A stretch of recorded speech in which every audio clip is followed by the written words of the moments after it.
ഇന്ന് തന്നെ ഡൗൺലോഡ് ചെയ്യൂ. കാണൂ നിങ്ങളുടെ ഫേവറേറ്റ് ഷോസ്. ചേച്ചി എന്തൊക്കെയാ പറഞ്ഞു വരുന്നേ? എന്റെ കുഞ്ഞ് നശിച്ചതിന് ഉത്തരവാദി ഏട്ടനാണെന്നോ? എന്ന് ഞാൻ പറയില്ല. കുഞ്ഞ് അബോഷനായതിന്റെ കാരണം കണ്ടെത്താൻ നമ്മുടെ മുന്നിൽ 2 കണ്ണുകളേ ഉള്ളൂ. അത് സംസാരിക്കാൻ ശേഷിയില്ലാതെ കിടക്കുന്ന അച്ഛമ്മയുടെ കണ്ണുകളാ. വീഴ്ചയില് ആ കുഞ്ഞില്ലാതായി പോയി മോളെ.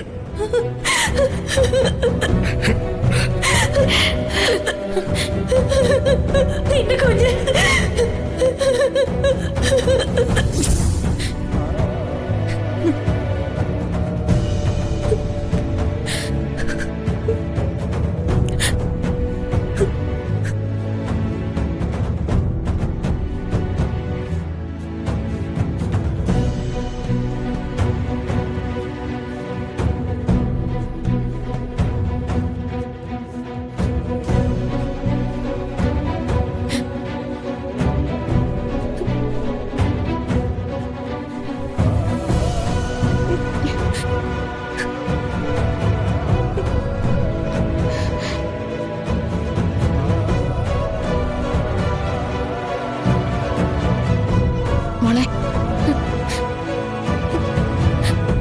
മോളെ, നിന്റെ വന്ദനേച്ചിയാ.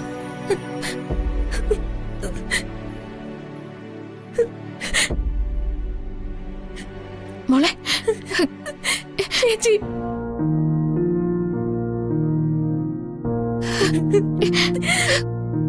മോളെ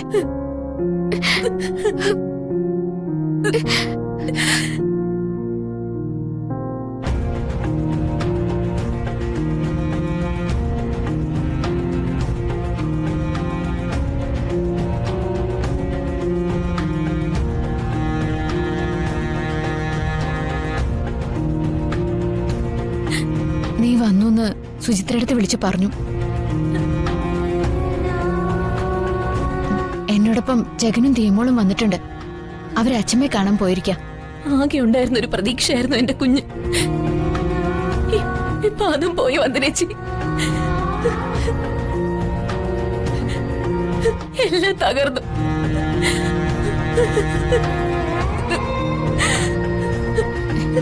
മോളെ, ചേച്ചി നിന്നെ ആശ്വസിപ്പിക്കാൻ പറയാണെന്ന് കരുതരുത്. ഒന്നും തകർന്നിട്ടില്ല, എല്ലാം ശരിയാവും. പ്രഗ്നന്റ് ആയിരിക്കുന്ന അവസ്ഥയില് ഇതൊക്കെ സർവ്വസാധാരണോ? ഒരു ദിവസം എത്ര അബോഷണം നടക്കുന്നത് എന്നുവെച്ച് ഭാവിയിൽ കുഞ്ഞുണ്ടാവില്ല എന്നൊന്നും അർത്ഥമില്ല. മോള് സമാധാനിക്ക.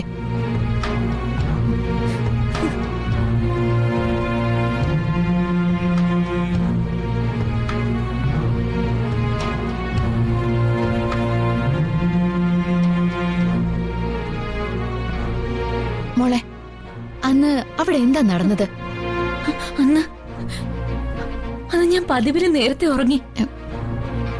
അച്ഛമ്മയുടെ നിലവിളി കേട്ടാ ഞാൻ ഉണർന്ന്. അപ്പോൾ ശരിക്കും ബോധം തെളിയാത്ത അവസ്ഥയിലാ ഞാൻ എഴുന്നേറ്റ്. എന്നിട്ട് പുറത്തേക്ക് വന്ന് നോക്കിയപ്പോ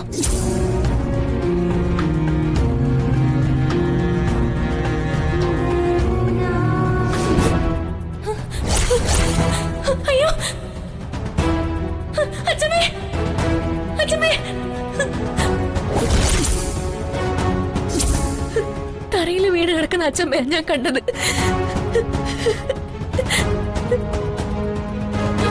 പേടിച്ച് ഞാൻ അലറി വിളിച്ചത് മാത്രം എനിക്ക് ഓർമ്മയുണ്ട്.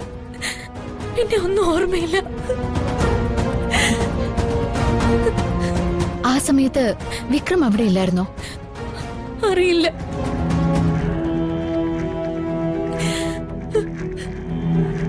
മോളെ, എനിക്ക് വിക്രമിന് എന്തോ നല്ല സംശയമുണ്ട്. ചേച്ചി എന്തൊക്കെയാ പറഞ്ഞു വരുന്നേ? എന്റെ കുഞ്ഞ് നശിച്ചതിന് ഉത്തരവാദി ഏട്ടനാണെന്നോ? എന്ന് ഞാൻ പറയില്ല. കുഞ്ഞ് അബോഷനായതിന്റെ കാരണം കണ്ടെത്താൻ നമ്മുടെ മുന്നിൽ 2 കണ്ണുകളേ ഉള്ളൂ. അത് സംസാരിക്കാൻ ശേഷിയില്ലാതെ കിടക്കുന്ന അച്ഛമ്മയുടെ കണ്ണുകളാ. അച്ഛമ്മയ്ക്ക് സംസാരശേഷി എത്രയും വേഗം കിട്ടണേ എന്ന് പ്രാർത്ഥിക്കുകയേ വഴിയുള്ളൂ. മോളെ, നീ ഇങ്ങനെ സങ്കടപ്പെട്ടിരുന്ന എല്ലാവരും തകർന്നു പോവും. കഴിഞ്ഞതൊക്കെ കഴിഞ്ഞു. അതൊന്നും ഇനി നമുക്ക് തിരിച്ചു പിടിക്കാനാവില്ലല്ലോ. ദേ നോക്ക്, എപ്പോഴും ചിരിച്ചും വാശി പിടിച്ചും കലപിലാന്ന് ചിരിച്ചും നടക്കുന്ന ആ പഴയ വർഷയാവണം മോള്. എനിക്ക് മാത്രമേ ഇനി അങ്ങോട്ട് മാധവൻ നായരുടെ കുടുംബത്തിന് നിലനിൽപ്പുള്ളൂ. എഴുന്നേക്ക്, എഴുന്നേക്ക് മോളെ. വാ, എഴുന്നേക്ക്. എഴുന്നേറ്റോ.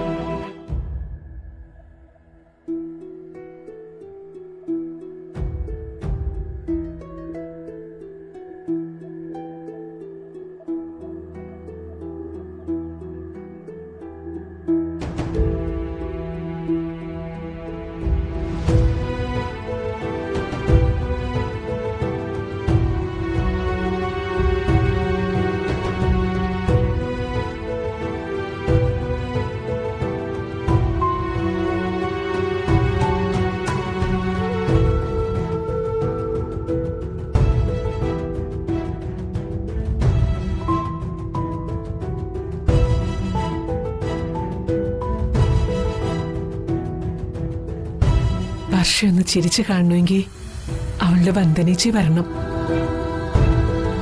കണ്ടില്ലേ അവളുടെ മുഖം തെളിഞ്ഞത്?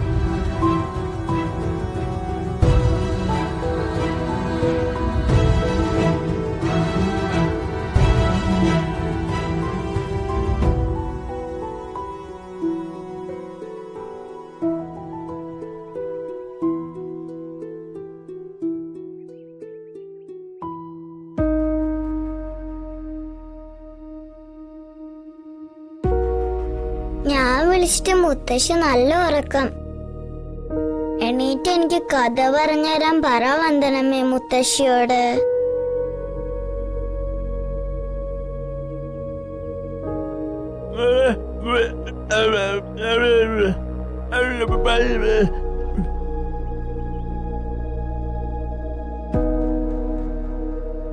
മുത്തശ്ശിന് സംസാരിക്കില്ലേ അങ്കിള്?